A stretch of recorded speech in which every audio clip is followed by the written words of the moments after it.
நாங்கள் ஒரு குடும்பத்திலே செலவழிக்கிற நேரத்தில், ஒரு குடும்ப பொறுப்புக்கு வருகிற நேரத்தில் எதுவாக இருந்தாலும் அது அல்லாஹ்வுக்காக இருக்க வேண்டும். அது அல்லாஹ்வுக்காக இருக்க வேண்டும். வேற எந்த நோக்கமும் எங்களுக்கு அதிலே இருக்கக்கூடாது. அல்லாஹ் தஆலா குர்ஆன்ல என்ன சொல்றான்? லா நுரீது மின்கும் ஜஸாஅன் வலா ஷுக்கூரா. உங்களிடம் இருந்து நாம் கூலியையோ நன்றியையோ எதிர்பார்க்கவில்லை. கூலி அவர் தரலாம், நன்றி அவர் சொல்லலாம். நாங்க என்ன செய்யக்கூடாது? எதிர்பார்க்க கூடாது. சிலர் டபுளா சேர்த்திக்கிறாங்க. நான் கூலியெல்லாம் பெருசா எதிர்பார்க்கல, எனக்கு அதெல்லாம் வேணாம். ஆனா ஒரு வார்த்தைக்கு ஒரு மனிதாபிமானத்துக்காண்டி சொல்லலாமா? சொன்னது என்னது? இது ஃபர்ஸ்ட்டுக்கு சொன்னது ரெண்டாவது முரணா இல்லையா? நான் எதிர்பார்க்கல, நான் இது புறம் பேசுறதுக்காண்டி பேசல, இது மிக முக்கியமான செய்தி என்பதனால பேசுறேன்னு.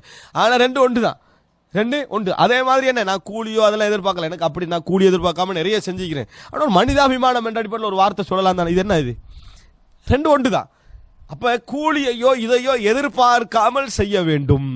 அன்புள்ள சகோதரர்களே, நாம நினைக்கிறோம் அவன் பரிகாரமாக நாம் பொருள் எதிர்பார்க்கல. இல்ல, உலகத்திலேயே மனிதன் விரும்பக்கூடிய ஒன்றது முத்தாத்துல் கல்ப், உள்ளத்துல ஒரு சந்தோஷம். உதாரணமாக ஒரு பிச்சைக்காரன் நிற்கிறான்னு வைங்களேன், ரோட்ல ஒரு பிச்சைக்காரன், அவனுக்கு நம்ம 1000 ரூபா கொடுக்க மாட்டோம். அவன் எவ்வளவு பெரிய தேவை சொன்னாலும் 1000 ரூபா கொடுக்க மாட்டான். என்ன காரணம்னா, அவன் நம்ம அடிக்கடி பார்க்க மாட்டோம். நம்ம அவன் குடும்பத்தில் ஒரு ஆள் அல்ல, அவனுக்கு எங்களுக்கு நெருக்கம் இல்லை. அதே தேவையை நம்ம குடும்பத்தை சொன்னா 1000 கொடுப்போம். ஏண்டா அவனை அடிக்கடி பார்ப்போம், அவன்கிட்ட சில வார்த்தைகள் நம்ம கேட்போம், நம்மளுக்கு எல்லாம் அவனுக்கு எல்லாம் ஒரு சந்தோஷம் ஏற்படும். எனவே உள்ளம் எதை தேடுது தெரியுமா? கொடுப்பதன் மூலம் கிடைக்கின்ற மன சந்தோஷத்தை உள்ளம் என்ன செய்யும்? தேடும். இதனாலதான் நம்மளுக்கு அறிமுகமற்றவங்களுக்கு நம்ம பெரிய தர்மங்கள் என்ன செய்யறதில்லை.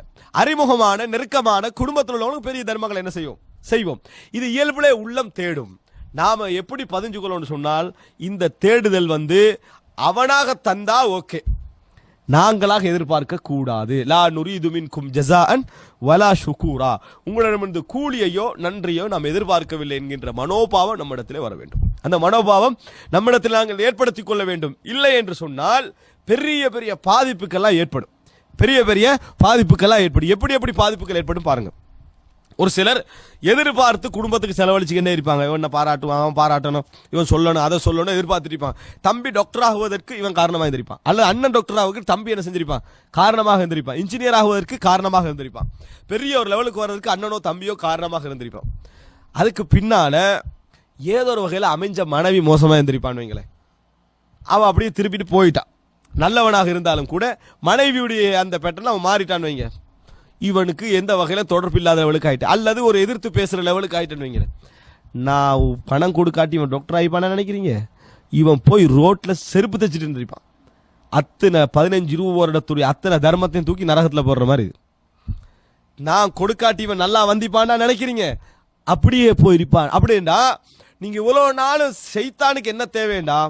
உங்களது பணம் உலகத்துக்கும் பிரயோசனம் இல்லாம போகணும், மறுமைக்கும் பிரயோசனம் இல்லாம போகணும். அதான் தேவைணும். சைத்தானை பொறுத்த வரைக்கும் உங்களுக்கு உலகத்துக்கு, ஏன்னா சைத்தான் வெறுமனே நரகம் மட்டுமல்ல, கேவலத்தை உண்டாக்கணும். அவனுக்கு நோக்கம் என்ன? கேவலத்தை உண்டாக்க வேண்டும். இப்ப நீங்க 15 வருஷமா அந்த செலவழிச்ச பணத்தை குடும்பத்துக்கு செலவழிச்சிருந்தா, அவங்களோட மனைவி பிள்ளைகளுக்கு செலவழிச்சிருந்தா சந்தோஷமாக கிடைச்சிருக்கும். அதுவும் கிடைக்கல. அவனுக்கு செலவழிச்சது அல்லாஹ்வுக்காக வேண்டி, அதை சொல்லி காட்டினதால மறுமையில என்ன செய்யல, அது கிடைக்கவில்லை. இதை சொல்லுவதற்கான சந்தர்ப்பத்தை சைத்தான் ஏற்படுத்தி கொண்டே இருப்பான். ஒரு நாளும் இந்த மாதிரி சுட்டி காட்டி விடக்கூடாது. இந்த மாதிரி சுட்டி காட்டி விட எத்தனையோ பேர் சொல்லி காட்டுகிறார்கள்.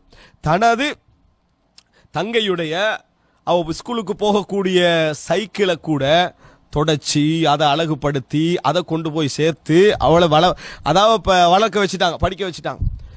படிச்ச பின்னால ஏதோ ஒரு பிரச்சனை எல்லாம் அண்ணனை எதிர்த்து ஒரு பேச்சு பேசினதுனால நான் அவன் சைக்கிள்ல இருந்து தொடச்சேன். இன்றைக்கு இப்படியா பேசுற, ஒரு நிலத்துக்காக வேண்டி இப்படியா பிரச்சனை படுத்துறாய் அப்படின்னு சைக்கிள் தொடச்ச யாருக்கா தெரிஞ்சிருக்காது. அந்த சைக்கிள் தொடச்சதுல இருந்து, ட்ரெஸ் அயன் பண்ணதுல இருந்து, சாதாரண சாப்பாடு வச்சதுல இருந்து எல்லாத்தையும் என்ன செய்யறான்? கொட்டை வச்சிடறான். கொட்டை வைக்கிற தங்கச்சி நினைச்சிடக்கூடாது. யாரு? சைத்தான். அத்தனை கொட்ட வைக்கிறான். இது கண்டு சைத்தான் சிலரை தூண்டி விடுவான். மினல் ஜின்னத்தி வன்னாசன்ற மாதிரி தூண்டி விடுவான். சிலர் இப்படி சொல்றாங்களே, சொல்லி வைக்க மாட்டாங்க, இப்படி சொல்றாங்களாமே அப்படின்னு சொல்லிடுறாங்க. இப்படி சொல்றாங்களாமேன்னு சொல்லிடுவாங்க. சொன்ன உடனே அப்படியே சொன்னாங்க, உறுதிப்படுத்துறல சொல்லிருக்க வாய்ப்பு இருக்கு. இந்த இப்ப வாய் முந்திச்சு, இப்பெல்லாம் வாய் என்னது பெருசாயிட்டு. உங்களுக்கு எப்படி இருந்தவங்க தெரியுமா? வாங்க இருக்கீங்க, உங்களுக்கு டைம் இருக்கா? பெரியாண்டு போட்டு இருப்பட்டி ஒரு 1.5 மணி நேரத்துக்கு என்னது நாம எப்படி வளர்த்தோம். இவர் மட்டும் தான் தங்கச்சியை பொறுப்படுத்து வளர்த்த மாதிரி உலகம் ஃபுல்லா உள்ளத்துல அட்டிச்சு சொன்னா என்ன நடக்கும்? உனது நன்மைதான். அவன் என்ன நினைப்பான் தெரியுமா? அவனுக்கு அப்படியா நடந்து கேட்டுக்கொள்வாங்க. உள்ளத்துல என்ன நினைப்பான் தெரியுமா? இப்படி ஒரு அண்ணனா, அவள் ஏசுறது நியாயம்தான், அவள் ஏசுற நியாயம் தான் முடிவோட தான் இவன் போவான். தங்கச்சிக்கு செலவழிச்சதை எவனா சொல்லி காட்டுவானாடா இந்த மாதிரி இப்படியா சொல்லி காட்டுவான் அப்படின்னு அவன் ஆச்சு. ஆனா அவங்களுக்கு முன்கால சொல்ல மாட்டான். இந்த சமுதாயத்தில் வந்து சராகத்து குறைவு, முகத்துக்கு முன்கால தவறு என்று சொல்றது என்னது குறைவு, நம்ம திருந்திக் கொள்கின்ற அமைப்புல சொல்லுகின்றவர் குறைவு. கேட்டுட்டு இந்த மாதிரி போட்டுட்டு போனா, அப்படி போய் மாறி சொன்னா இவன் போய் திருப்பி எங்க போய்வான், அங்க போய் போட்டுருவான். பத்திரும் குடும்பம் பத்துவதற்கு இது போன்ற விஷயங்கள் என்ன செய்யும் காரணமாக அமையும். எப்பொழுதும் நம்ம எதிர்பார்த்தது அல்லாஹ்விடத்தில் உள்ள மிகப்பெரிய கூலி. அல்லாஹ்வுக்கு நம்ம செலவழித்ததுடைய பெருமதி இல்லை. உங்களோட உள்ளம்தான் மிக முக்கியம். உள்ளம்தான் லையனால் அல்லாஹ் லுஹூமுஹா வலா திமாஉஹா.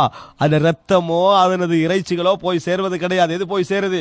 உங்களுடைய தக்வா தான் போய் சேருது. அல்லாஹ் தஆலா சொல்லி காட்டுற அந்த தர்மத்தில் நீங்க எவ்வளவு அறுத்த ரத்தம் எவ்வளவு இருக்கும், ஒரு 100 ஒட்டகம் அறுத்தா எவ்வளவு ரத்தம் ஓடிக்கும், எவ்வளவு இறைச்சி போயிருக்கும், அது போய் சேராதுன்ட்டான்ல.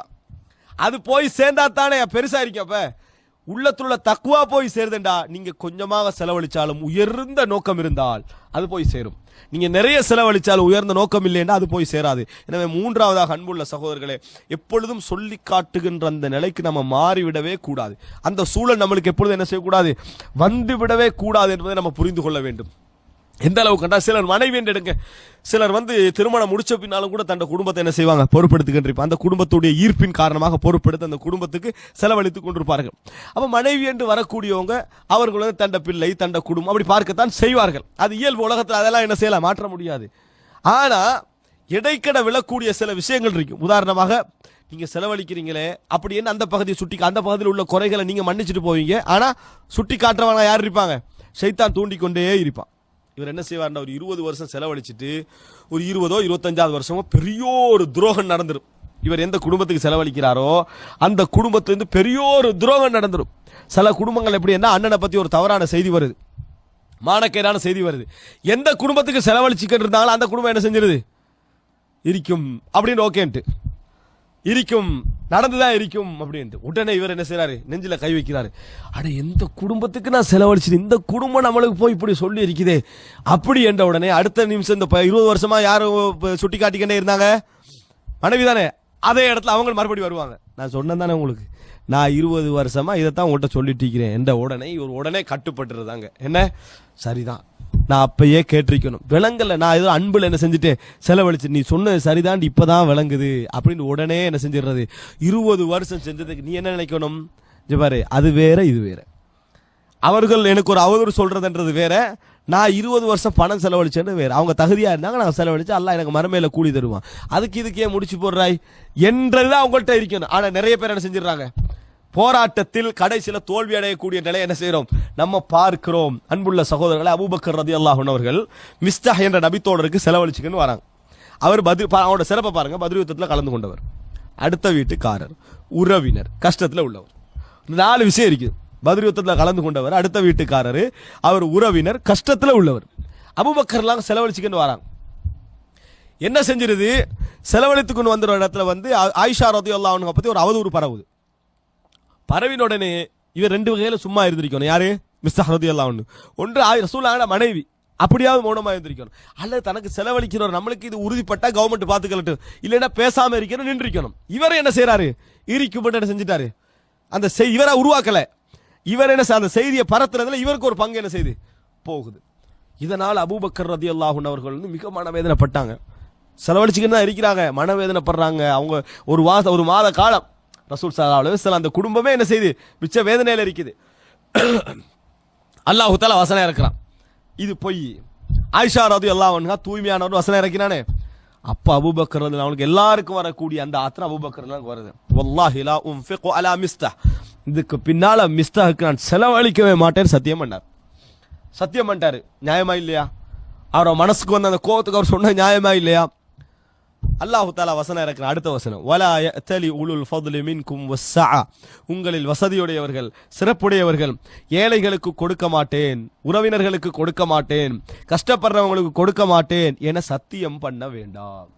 மிஸ்தாஹ் செஞ்சது தவறு, ஆனா இப்படி கொடுக்க மாட்டேன் என்று சத்தியம் பண்ண வேண்டாம்.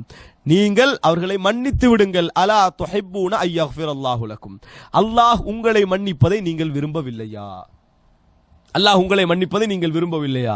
உடனே அபூபக்கர்லாம் சொன்னாங்க, அல்லாஹ்வின் மீது ஆணையாக அல்லாஹ் என்னை மன்னிப்பதை நான் விரும்புகிறேன் அப்படி என்று சொல்லிட்டு மிஸ்தாஹுக்கு மௌத்து வரைக்கும் அவர்கள் செலவழித்தார்கள். அவரு செலவழித்தார்கள் பார்க்கிறோம். அப்ப இந்த செய்தி எங்களுக்கு என்ன சொல்லுது? அவர்கள்ட்ட அவதூறே வருது. ஒரு மாத காலம் அல்லோல கல்லோலப்படுது அந்த குடும்பமே. அல்லாஹ் தஆலா என்ன சொல்லிட்டான்? அதை வச்சு நீ செலவழிக்காம இருக்க கூடாது. அது வேற, இது வேற. அது வேறு, இது வேறு என்று அல்லாஹ் இந்த மாதிரி இடத்துல அல்லாஹ் சொல்றான்னா இது மாதிரி எல்லாம் நிறைய பேருக்கு வந்திருக்காது, இந்த லெவலுக்கு வந்திருக்காது. அல்லாஹ் தஆலா சொல்றான், அதுக்காக நீ சத்தியம் பண்ணக்கூடாது, நீ செலவழிக்க வேண்டும் என்று அல்லாஹ் தஆலா சொல்லி காட்டுகிறான். எனவே அன்புள்ள சகோதரர்களே, நம்ம மனதில் இருக்க வேண்டிய மிக முக்கியமான இந்த 4வது பகுதி எது தெரியுமா? நமது குடும்ப விஷயங்களை பொறுத்த வரைக்கும் நமது குடும்ப விஷயங்களில் அவர்களை கூலியை எதிர்பார்த்து நம்ம எதையும் என்ன செஞ்சிடக்கூடாது, செய்துவிடக்கூடாது. அவர்களுடைய பாராட்டை அவங்க பாராட்டுவாங்க, சந்தோஷப்படுவாங்க, ஆனால் அதை எதிர்பார்த்து நம்ம என்ன செய்யக்கூடாது, என்றைக்கும் செய்துவிடக்கூடாது.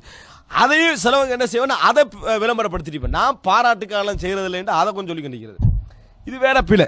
வணங்கிட்டா உலகத்தில் நிறைய பேருடைய இஹ்லாஸ் அடிபட்டு போற இடமே தெரியுமா? நான் எந்த புகழுக்கு மயங்க மாட்டேன் என்று சொல்லி அதை ஒருத்தன் சொன்னா அதுல மயங்கிறது. உங்களை மாதிரி புகழ்ல மயங்குறவன் மயங்காதவன் யாருமே நான் பார்த்தில்லைன்னா அதுல மயங்கிடுவான். விளங்கிட்டா? அது அவன்கிட்ட இருக்கக்கூடியதுல முழுமையா யாராவது சொன்னாண்டா அதுல மயங்கக்கூடியவங்களை பார்க்கிறோம். அதே போல என்னது, நான் இந்த புகழுக்காக உண்மையிலே புகழுக்காக செஞ்சிக்க மாட்டேன். ஒரு ஆள் வருவாரு, நீங்க புகழுக்காக செய்யலன்னு எனக்கு தெரியும் என்று அதுல விழுந்துருவாரு. அதுல என்ன செய்வாரு, விழுந்துருவாரு. இந்த மாதிரி நிறைய பேர் நீங்க என்ன செய்யறீங்க பார்க்கலாம். தனக்குள்ள விஷயத்தில் பூரணத்துவம் இருக்கிறேன்னு யாராவது சொன்னா அதுல என்ன செஞ்சு விழுந்துடுறது.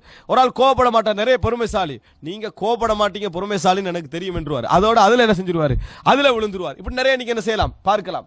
இந்த இடத்துல கூட நம்ம கவனமா இருக்க. நான் என்ற தன்னிலை விளக்க நம்மளுக்கு தேவை கிடையாது. நீங்க எப்படி என்பதை பிராக்டிக்கலி விளங்கட்டும். நீங்கள் எப்படி என்பதை மக்கள் பிராக்டிக்கலாக பார்த்து விளங்கிக் கொள்ளட்டும். அறிமுகப்படுத்தி விளங்க வேண்டிய அவசியம் இல்லை. நிறைய பேர் சொல்லித்தான் அவங்கள பத்தி வழங்குது. நிறைய பேர் சொல்ல என்னை பொறுத்த வரைக்கும் எனக்கு கோமே என்ன செய்யாது, வராது. ஆனா நம்ம வாழ்க்கையில் அப்படி பார்த்ததே இல்லை அவரை. ஆனா அவர் என்னை பொறுத்த வரைக்கும் அவர் சொல்லித்தான் என்ன செய்யறோம், நம்ம தெரிஞ்சு கொள்றோமே தவிர அவர் அந்த மாதிரி இருக்கிறாரா நம்மளுக்கு தெரியாது. எனவே நம்ம என்ன புரிஞ்சுக்கிறோம்னா பிராக்டிக்கலா நம்மளை பார்த்து தெரிந்து கொள்ளட்டும். 4வது அம்சம், அன்புள்ள சகோதரர்களே, புகழை எதிர்பார்த்து கூலி எதிர்பார்த்து செய்தோம் என்றால் எதிர்காலத்தில் அது என்ன செய்யும் தெரியுமா, நம்மளை அதையெல்லாம் சொல்லி காட்ட வைக்கும். அதையெல்லாம் சொல்லி காட்ட வைக்கும் என்பதை புரிந்து கொள்ள